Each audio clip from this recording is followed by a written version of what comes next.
Shalom. First and foremost, before I get started with this lesson, I'd like to give all praises, honor, and glory to Yahweh, Bahashem, Yahweh Shai, Bahashem, Racha HaKodash. Double honors to the apostles and the elders of Great Millstone who taught me this truth and rule well. Peace and blessings unto the hopeful elect pushing his word throughout the four corners of the earth in truth, righteousness, and sincerity. To USA Shalom. This is your brother Yeshaya coming at you again through the spirit and power of Yahweh Bahashem Yahweh Shai. And I'm going to entitle this lesson, Faith is Required for This Walk. Okay, faith is required for this walk. And I got a couple precepts that I want to bring out, and just whatever the Spirit takes me. But let's start off with this Hebrews 11 and verse 6. It says, "But without faith it is impossible to please him, for he that cometh to the Most High must believe that he is, and that he is a rewarder of them that diligently seek him." You see? So without faith, it is impossible to please Yahweh Bashim Yahushai. Right? Faith is a requirement. Faith is essential in this thing. Is priority number one. Right? Because as it clearly states, man, without faith, it is impossible to please him. It is impossible to get close to him. It is impossible to receive understanding. It is impossible to grow in this thing without faith. Okay? It is impossible to grow in this thing of ours without faith. All right? That's number one, right?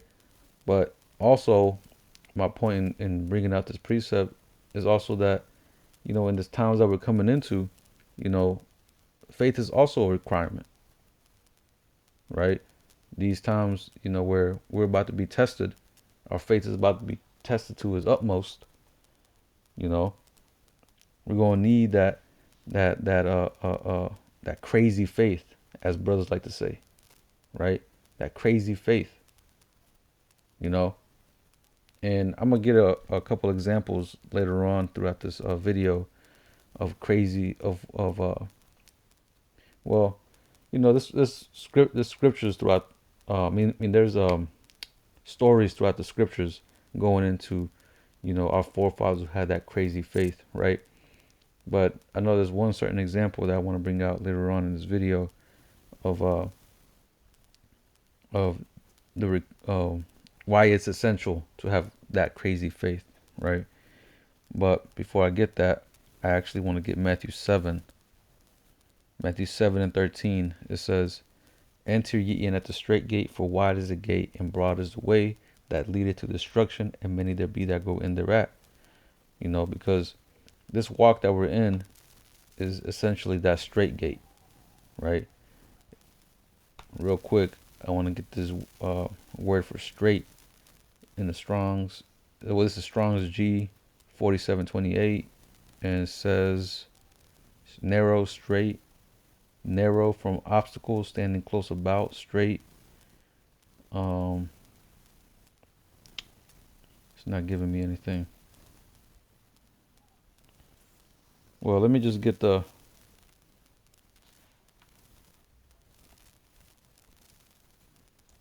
common definition. Let me go to Merriam-Webster. Straight, it says a comparatively narrow passageway connecting two large bodies of water. Hold on. Okay, straight, it says causing distress, difficult, limited as to means or resources, right? So we're going to be put in it says rigorous, strict, right? So we're going to be put in a difficult position. We're going to be put in a state that could almost seem like a distressful type of state, but we ain't going to be, down and out, right? The Most High is going to be there with us, but we're going to be in a position to where, like I said, our faith is going to be tested, right? Our faith is going to be tested, and like I said, that crazy faith is going to be required to make it through these times that we're coming into, right? But that's all a part of going into that straight gate. So going back, let me exit this. Going back to Matthew 7 and verse 13, it says, "Enter ye in at the straight gate, for wide is the gate and broad is the way that leadeth to destruction, and many there be which go in thereat." Right? So the whole world is going into the easy way, right? Into them broad meadows, right? But the only way to making it into the kingdom of heaven or to receiving salvation is by going into the straight gate, right? That hard passage, that hard passageway, right? When you go into Second Ezra, the seventh chapter, uh, it goes into that straight gate.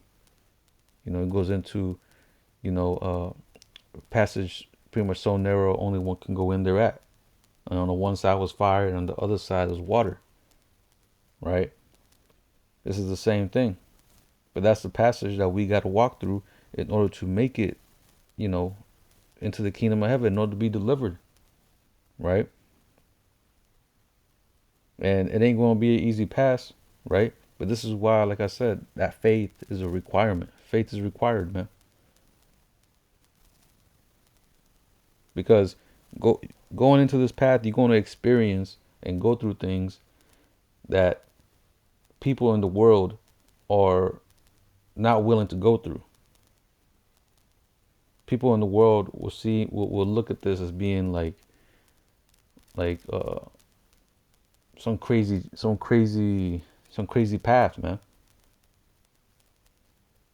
Almost like almost like some and I'm not trying to compare this walk to any worldly thing out there, but or saying it's equal to it, but it's almost like somebody that's trying to get into the military. They're going to have to go to some rigorous training, rigorous things in order for them to make the cut to be in that me being top one of them what they call elite forces, right?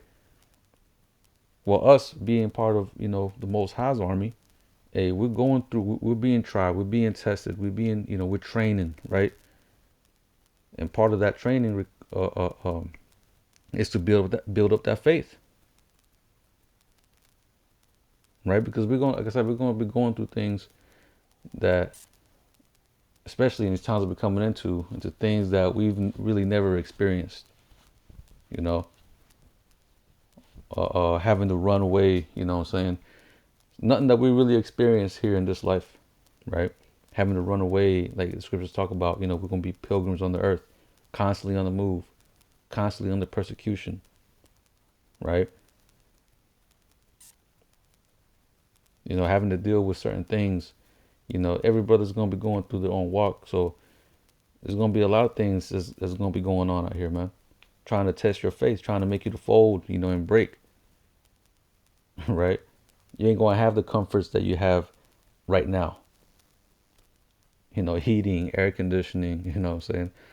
Uh, uh, Having a running water, things is going to get more tougher, man. A lot tougher. We're going to start seeing death on all corners. We're going to start seeing natural disasters start amplifying. We're going to start seeing, man, troops on the ground, man, man. And that heavy persecution mainly, right? And the various means that Esau is going to be, trying to, execute his plans with, right?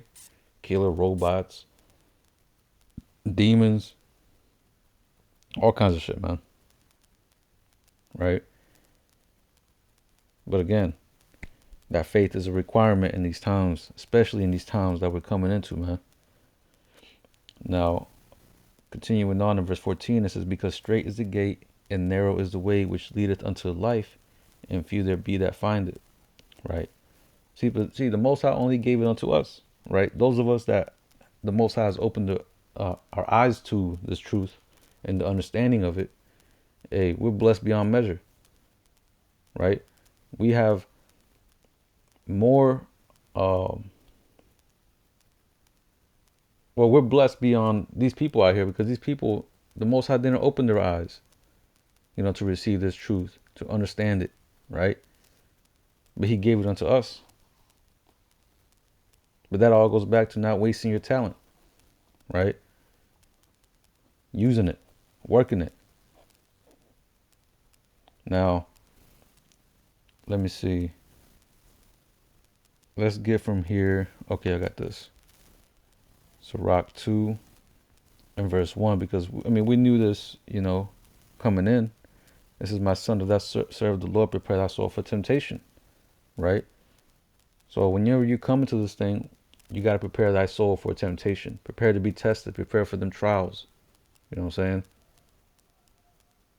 Like the scripture says, you got to gird up your loins like a man, right?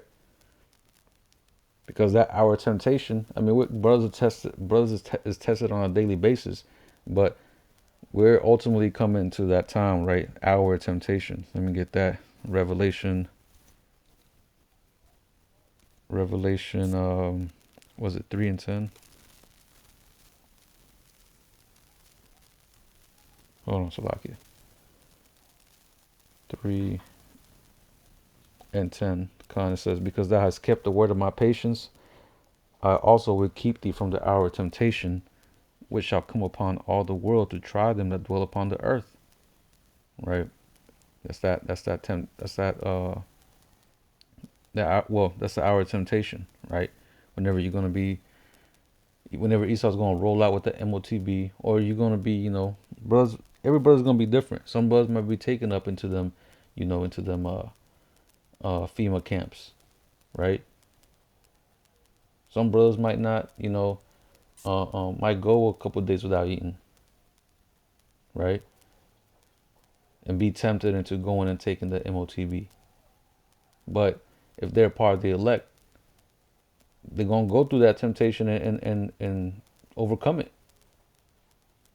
Brothers that get taken into the FEMA camps, right? They ain't gonna be, tempted into taking. Well, they are gonna be tempted, but they ain't gonna take the C hip, right? They're gonna pass them tests. But that's all gonna go back to that faith, the faith in the words of Yahweh Bashim Yahushua, the faith that and believing that if we resist Esau and his devices, that we're going to be ultimately rewarded for our loyalty and obedience to Yahweh Bashim Yahushua, right? Now, let me see. Let me get. Wait, did I finish this? Yeah. Let me get from here. Proverbs 24.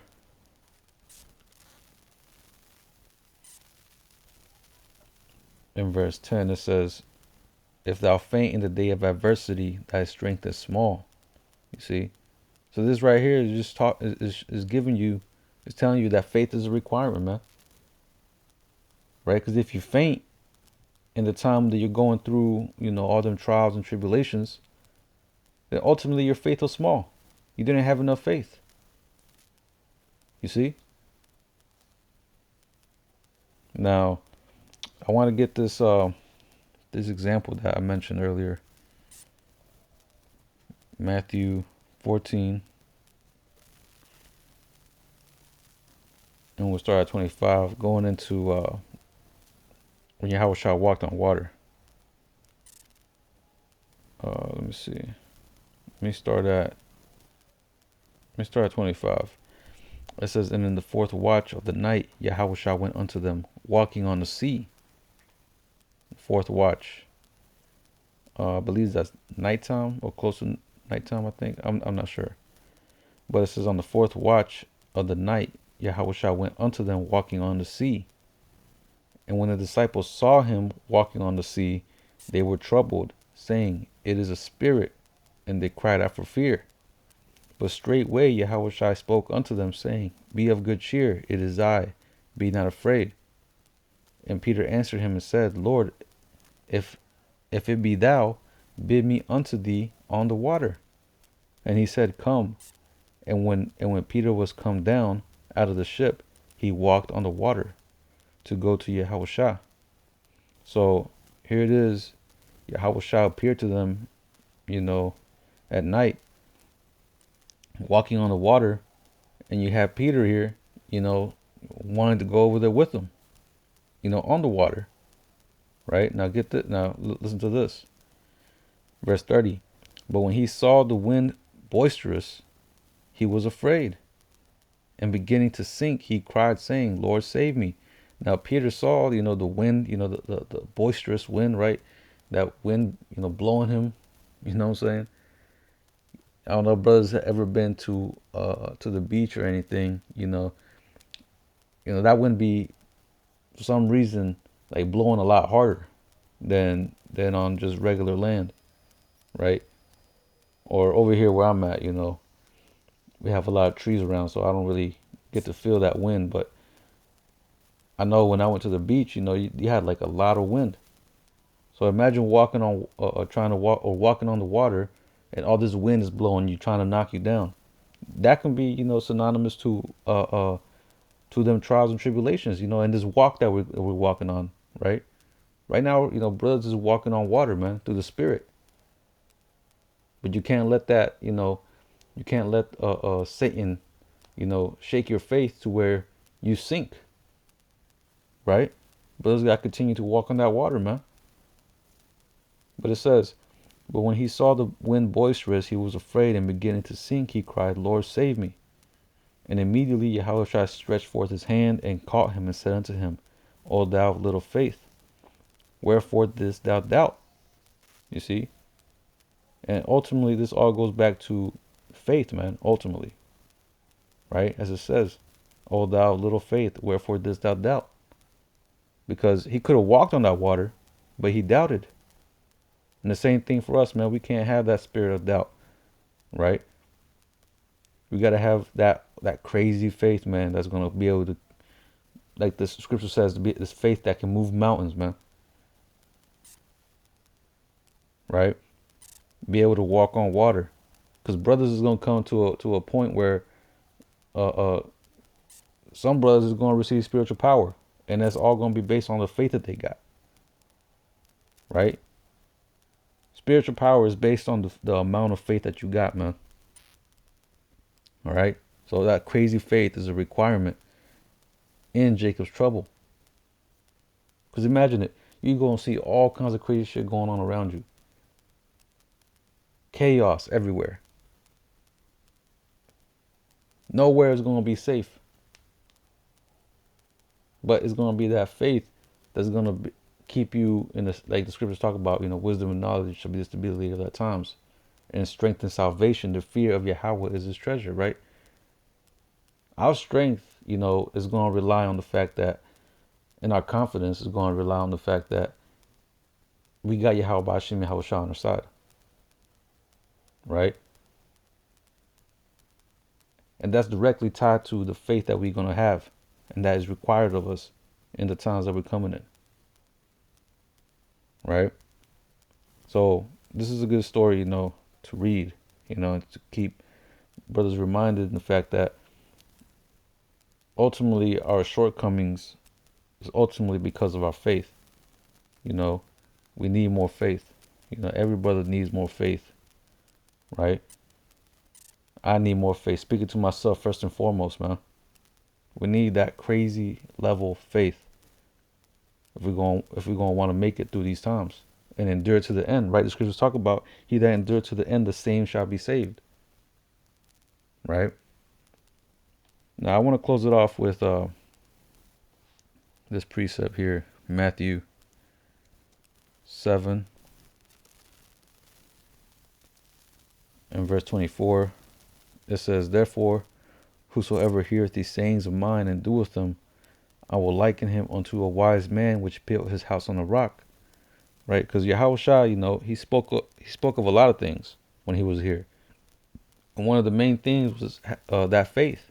He always would get on his apostles or on his disciples for their little faith. Right? So, and that applies to us too, man. We got to have that faith. So we got to, like it says, therefore whosoever heareth these sayings of mine and doeth them, and one of those is having that crazy faith, man. The Most High requires us, Yahweh Shem Yahushua requires us to have that crazy faith. But it says, I will liken him unto a wise man, which built his house upon a rock. And the rain descended, and the floods came, and the winds blew and beat upon that house, and it fell not, for it was founded upon the rock. Right? And those rains, those floods, right? Those winds, right, that beat upon that house, that can be synonymous to, like I said, the adversity, the trials, the tribulations that we're going to be going through. That's going to be hitting us. We're going to be getting hit left and right, but that's not going to affect us. It's not going to shake us up. Brothers is going to remain steadfast and locked in, mainly to the kingdom, man. Brothers are going to be locked in for the kingdom. Lord willing, we'll be part of that elect, right? Keeping our minds focused, keeping our eyes single on the kingdom of heaven, right? Salvation, right? But that was pretty much it. I pray the lesson was edifying, right? Um, but yeah, man, crazy faith is required, man. Faith is a requirement in this walk of ours, right? And the more faith you got, hey, the more, hey, like I said, we're gonna start seeing miracles here soon, man. And in order for those miracles to start happening, hey, brothers gotta have that crazy level of faith, man. But hey, I pray this lesson was edifying. I'm gonna go ahead and close it out by giving all praises, honor, and glory to Yahweh, Bahashim, Yahweh Shai, Bahashim, Rachahakwadash. Double honors to the apostles and the elders of Great Millstone who taught me this truth and rule well. Peace and blessings unto the hopeful elect, pushing his word throughout the four corners of the earth in truth, righteousness, and sincerity. Until the next time, I'm going to say, Shalom, Kwam Yasha Allah.